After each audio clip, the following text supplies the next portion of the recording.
On est à 71 jours de l'élection. Rien n'est joué, malgré l'enthousiasme, la joie, l'espoir qu'essaie de propager Kamala Harris à ses troupes, puis aux indécis, puis aux indépendants. Mais aujourd'hui, on assiste au coup d'envoi de cette campagne, Kamala Harris, Donald Trump. Ils seront partout dans les États clés cette semaine. Et on vous propose deux collaborateurs que vous avez appris à apprécier énormément au cours de ces conventions ces dernières semaines, puis au fil de l'année dernière également. Martine Saint-Victor et Piotr Swalar. Bonsoir à tous les deux. Bonsoir. Alors, c'est un rendez-vous très spécial tous les lundis. Pourquoi on a choisi le lundi? Au fond, c'est parce que le week-end, il se passe toujours plein de choses. Ça ne nous empêche pas de revenir sur le sujet au cours de la semaine. Donc, le 5 novembre, tout un suspense. Merci d'être avec nous. Alors, écoutez, petite question pour vous, Martine, parce que vous étiez sur place la semaine dernière. À Chicago, on a même eu des petits problèmes de communication des fois. Là, on vous les pardonne. Est-ce que vous retenez d'une ambiance sur le terrain? L'ambiance sur le terrain, en fait, la première journée, je me suis demandé est-ce que tout le monde est ivre? Parce que tout le monde était si heureux, il y avait une bienveillance, il y avait une confiance.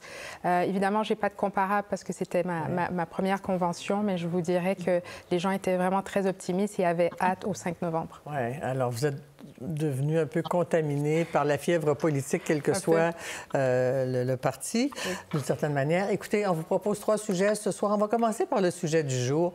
Débat, il y aura pas, micro ouvert, micro fermé. On écoute les échanges aujourd'hui là-dessus. But when I looked at the hostility of that, I said, why am I doing it? Let's do it with another network. I want to do it. You know, I won because of debates. Ask Biden. They also want to change the rules. You know, the deal was we keep the same rules. Now all of a sudden they want to make a change in the rules because she can't answer questions. We agreed to the same rules. I don't know. It doesn't matter to me. I'd rather have it probably on. But the agreement was that it would be the same as it was last time. In that case, it was muted.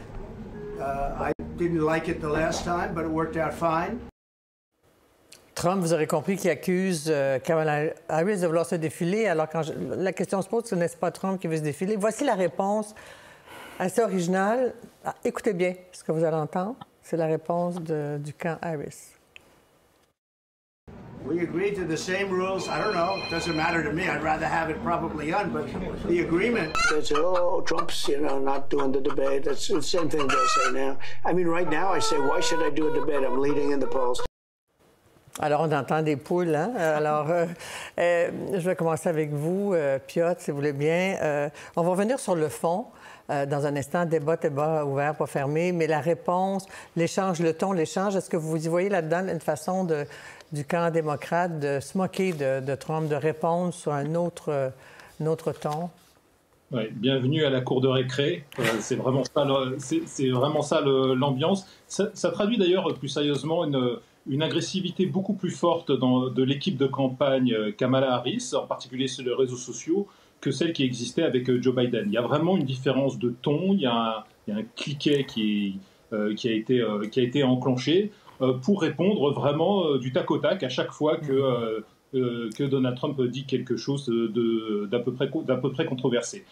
Ensuite, le fait de savoir quelles règles, à quel endroit, etc., c'est vraiment, je pense que l'écrasante majorité des Américains en dehors de la bulle washingtonienne, de la bulle des médias et des commentateurs et des experts, s'en moquent pas mal.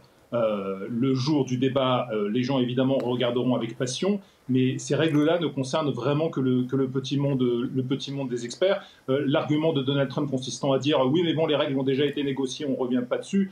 Bon, d'abord, ce n'est pas vrai, les règles peuvent toujours être revues si les deux parties sont d'accord, et puis ensuite, elles avaient été convenues avec l'équipe de Joe Biden, et non pas avec Kamala Harris, qui est une nouvelle venue. Ce qui est sûr, c'est que ça sera de toute façon, si ce débat a lieu, que ça aura un enjeu absolument considérable, parce que pour l'instant, Kamala Harris est dans un monologue et qu'elle n'a pas encore subi la contradiction.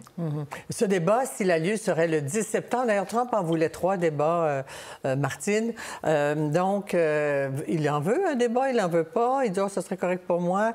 Il ne semble pas dire la même chose que ses conseillers de campagne. Et puis la réponse aussi, là... Oui. En fait, la réponse, dans la vidéo qu'on a vue, la vidéo est accompagnée d'une phrase du camp Harris. Et la phrase était « Donald, est-ce que vous avez peur ?» Et la réalité, c'est que le camp Harris souhaite que les micros restent ouverts, contrairement au débat avec Joe Biden où, quand le candidat parlait, le micro était ouvert et ensuite était fermé. Et pourquoi est-ce qu'ils veulent ça? Pour une manière très simple, ils veulent montrer encore une fois ce contraste, c'est-à-dire Mme Harris en contrôle et M. Trump qui est incapable de répondre à une question ou d'interrompre Mme Harris. On le sait, on a déjà vu ce film. Non, je suis d'accord avec Piotr, c'est-à-dire que oui, la stratégie, surtout sur les réseaux sociaux, a changé complètement. C'est-à-dire que là, elle travaille vraiment avec les meilleurs, avec des gens qui sont enthousiastes et aussi, il s'adresse à une clientèle un peu différente. C'est-à-dire, on en a déjà parlé sur ce plateau, cet appel à la génération Z et puis à l'électorat qui est plus vieux que la génération Z, mais qui demeure quand même jeune. Donc, comment est-ce qu'on s'adresse à eux? C'est comme ça. Et ça, c'est intéressant aussi parce que ça fait partie de la stratégie en général. Alors, qui a peur, au fond? Parce que le micro ouvert, on a su que M. Biden, il l'a dit après le débat de juin, qu'il était pas intimidé. Lui, il se disait pas intimidé, mais pendant qu'il parlait, Trump l'assaillait tout le temps avec des propos que nous n'avons pas entendus. Est-ce que ça ne peut pas permettre justement de révéler Trump tel qu'il est, mais aussi à Kamala Harris, avec son esprit de procureur, de le contredire sur le champ? Non, c'est faux. Avec Biden, elle l'avait interpellé. On pourrait revivre des moments importants pour la recherche de vérité et de la trempe de chacun des candidats, Piotr. Oui, vous avez parfaitement raison. C'est vrai qu'il pourrait y avoir sans doute davantage de spontanéité, surtout si ça se passe devant un public, parce que il n'est pas très clair s'il y aura un public ou pas lors de ce débat du 10 septembre à Philadelphie. Mais je voudrais aussi dire qu'il y a deux autres ressorts dans cette polémique, dans ce débat sur le débat. Le premier ressort, c'est l'hostilité traditionnelle de Donald Trump, qui cultive en gros depuis 2015-2016 contre les grands networks américains qui considèrent comme acquis aux démocrates, comme profondément libéraux par leur idéologie. Il est capable d'ailleurs de dire tout et son contraire sur le sujet, c'est-à-dire qu'avant le débat de fin juin contre Joe Biden, il mettait en garde contre les préjugés et le biais de CNN, et puis après il n'a pas arrêté de se féliciter au contraire de la façon dont les animateurs de CNN ont conduit le débat de façon très neutre selon lui. Donc il y a ce ressort-là. Et l'autre ressort qui est assez complexe, c'est celui à l'intérieur même du camp Trump, du camp conservateur, puisqu'il y a un certain nombre de conseillers de Trump qui font aussi fuiter des informations, parfois pour faire passer des messages à leur propre candidat, qui est littéralement son propre conseiller, et qui n'écoute parfois pas grand monde. Et donc, pour le remettre sur le droit chemin de la campagne, parce qu'il a été quand même déstabilisé par l'entrée en lice de Kamala Harris, ils utilisent aussi les médias classiques pour lui dire, disons, il faudrait par exemple faire beaucoup plus de meetings sur le terrain, il faudrait être plus discipliné, etc. Et en même temps, il ne l'écoute pas. On doit parler de ce qu'on n'a pas fait jeudi dernier parce qu'il y a eu tellement d'enthousiasme autour et d'importance de décrypter ce qui se passait sous nos yeux, que je vais aborder la question du commandant en chef. Harris ou Trump, commandant en chef. On va écouter un extrait important de Mme Harris lors de la convention et un extrait de Donald Trump aujourd'hui sur la question de l'Afghanistan et le lien qu'il fait avec les autres terrains de guerre. On écoute. Whatever action is necessary to defend our forces and our interests against Iran and Iran-backed terrorists. I will not cozy up to tyrants and dictators like Kim Jong-un who are rooting for Trump.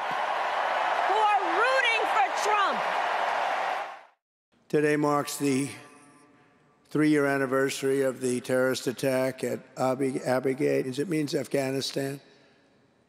That left 13 American service members dead, dozens more badly wounded, and many innocent civilians also killed, caused by Kamala Harris, Joe Biden. The humiliation in Afghanistan set off the collapse of American credibility and respect all around the world. Le retrait d'Afghanistan, il y a 3 ans, avait été négocié à l'époque de Trump. Il y a eu 13 morts. Aujourd'hui, Trump, il y en avait à sa convention, des familles de ces soldats morts. Donc, il leur a rendu hommage aujourd'hui. Martine, l'importance du discours de Kamala Harris comme commandant, elle doit démontrer qu'elle peut gouverner un pays, même sur les questions internationales, la force du message? Est-ce qu'elle avait le bon ton jeudi dernier? Est-ce qu'elle a un défi ici?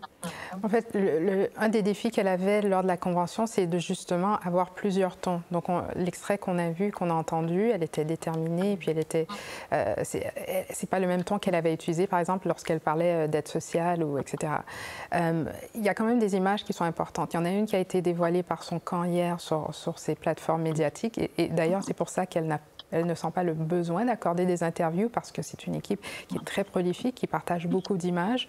Et dans cette image dévoilée hier, elle descend justement un avion militaire du gouvernement où elle salue les troupes et elle a l'air d'une Commander-in-Chief. Aussi très important, Anne-Marie, lorsque ce journaliste du Wall Street Journal a été libéré, la première personne qui l'a accueilli, c'est Mme Harris. Et qu'est-ce que l'équipe de M. Biden a dit ce jour-là? Il a dit « Mme Harris est en pourparlers avec le chancelier de l'Allemagne depuis des mois pour négocier cette libération. » Donc, pour montrer justement qu'elle a les deux mains dans les affaires internationales. Et je pense aussi que quand on parle de son style de débat et aussi son style tout simplement, il ne faut pas oublier deux moments très importants. Quand elle a interrogé le juge Kavanaugh, c'est-à-dire où elle était très dure, elle l'a déstabilisé. Et quand elle a interviewé... candidat à la Cour suprême. À la Cour suprême. Et quand elle a interviewé Jeff Sessions, c'est-à-dire que Jeff Sessions a été vraiment débousselé par Mme Harris. Justement, on revient toujours sur ce côté de procureur général qui lui donne quand même une certaine autorité et un contrôle des dossiers. Et c'est cette Kamala Harris qu'on verra au débat le 13 septembre, que M. Trump soit là ou non. Et pour vous, peut-être que vous inspire cet échange Trump-Harris sur la question internationale, au fond, parce que Trump, aujourd'hui, fait le lien entre le fait que le retrait raté de l'Afghanistan a permis à Poutine d'entrer en Russie, puis qu'il y a eu aussi la guerre. Il fait des liens, et Mme Harris, elle a un défi ici pour démontrer qu'elle... Même si les gens ne votent pas pour ça nécessairement, ils votent surtout pour l'économie, là, mais qu'elle a cette trempe d'une commandant en chef. Oui, je dirais que Kamala Harris a deux handicaps très importants sur ce point. Le premier, c'est qu'elle doit surmonter une espèce de préjugé parfaitement machiste et illégitime qui associe les compétences de commandant en chef avec une forme de virilité.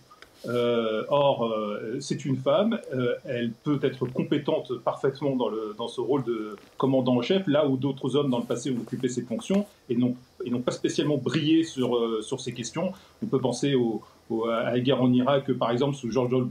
Bush, mais il y a d'autres exemples encore qui peuvent venir à l'esprit. Le deuxième handicap, c'est évidemment le fait que Donald Trump l'associe de façon systématique au bilan Joe Biden en politique étrangère, et il l'associe de façon très critique. Vous avez mentionné le retrait d'Afghanistan, il y a aussi le soutien à l'Ukraine qui est dénoncé par le monde MAGA, le monde trumpiste, comme étant à fond perdu et sans vrai projet de conclusion. Il y a aussi le fait que l'Iran est présenté comme ayant les mains libres au Moyen-Orient. Il y a évidemment la guerre à Gaza. Donc, bref, il y a un certain nombre de dossiers sur lesquels les Républicains portent un regard extrêmement critique en politique étrangère et ils renvoient Kamala Harris à ce bilan-là.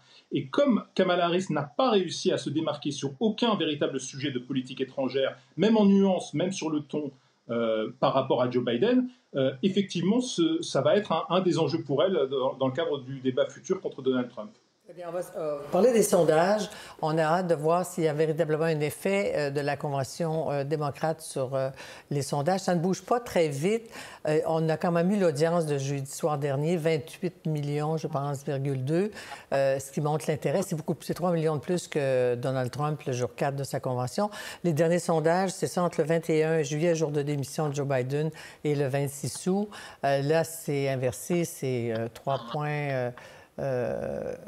points d'avance pour Mme Harris, mais c'est pas beaucoup, c'est dans la marge d'erreur. Puis sur les enjeux principaux, c'est Trump qui domine. Oui, je vais reprendre les mots de Jim Carville, qui est l'ancien stratège démocrate, qui a dit, il a rencontré l'équipe de Mme Harris, il a dit « Félicitations, vous avez gagné le mois d'août ».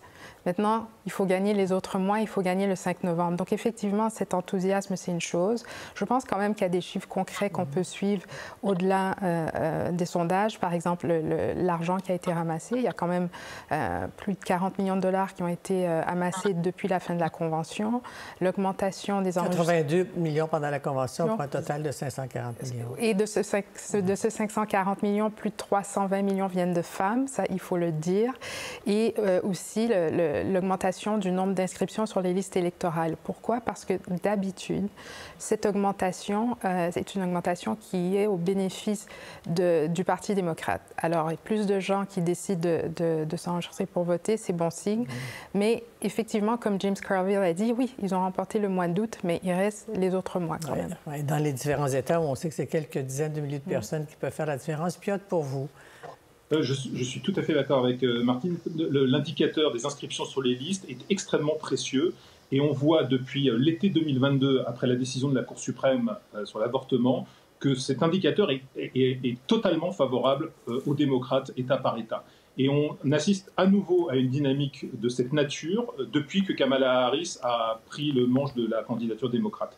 Et ça va être extrêmement important. Le dernier point que je voudrais préciser aussi là-dessus, un indicateur intéressant, c'est que le fait que les sondages se resserrent, même s'ils ne sont pas limpides, ils ne sont pas déterminants à ce stade, ça change le rapport attaque-défense. Qu'est-ce que je veux dire par là? Si certains États reviennent dans la balance et ne sont plus acquis clairement aux républicains, ça va obliger l'équipe de campagne de Trump, par exemple en Caroline du Nord ou même peut-être en Floride, on verra ça dans les prochaines semaines, à investir à nouveau de l'argent pour défendre leur acquis et pour faire campagne sur le terrain. Et donc ces sondages-là, de ce point de vue-là, sont vraiment aussi un indicateur, une boussole pour les investissements des deux campagnes. Puis ça, c'est à coût de millions et de millions et de millions. Ça coûte très cher une élection. Alors, Piotr et Martine, merci pour accepter ce rendez-vous, partager votre expertise avec nous. Tous les lundis, vous allez être avec nous et c'est un grand privilège de vous recevoir à 24/60. Merci à vous. Merci. Bonne nouvelle saison. Merci, oui. Pour voir nos émissions en entier, rendez-vous sur la chaîne ICI RDI.